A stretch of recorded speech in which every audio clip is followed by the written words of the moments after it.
তার কিছু ছিল না।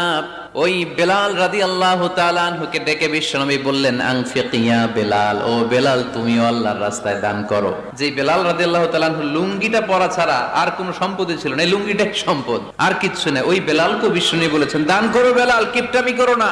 কিয়ামতের দিন আমলনামা দেখে তারা অবাক হয়ে যাবে, বলবে আল্লাহ এত ভালো কাজ আমি দুনিয়ায় করি নাই, হয়তো এটা আমার আমলনামা নয়, ফেরেশতারা ভুল করে অন্যের আমলনামা আমাকে দিয়ে দিয়েছে।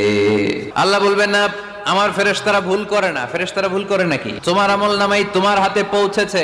দানকারী বলবে আল্লাহ এত ভালো কাজ আমি করি নাই, কি করে এত আমলের পাহাড়। আল্লাহ বলবে ওই যে আমার খুশির জন্য, আমার ভালোবাসায় দুনিয়ার বুকে যে তুমি দান করেছো, ওই দানের সওয়াবটাকে পাহাড় পরিমাণ বড় করে আমি আল্লাহ নিজ দায়িত্বে তোর আমলনামায় ঢুকিয়ে দিয়েছি।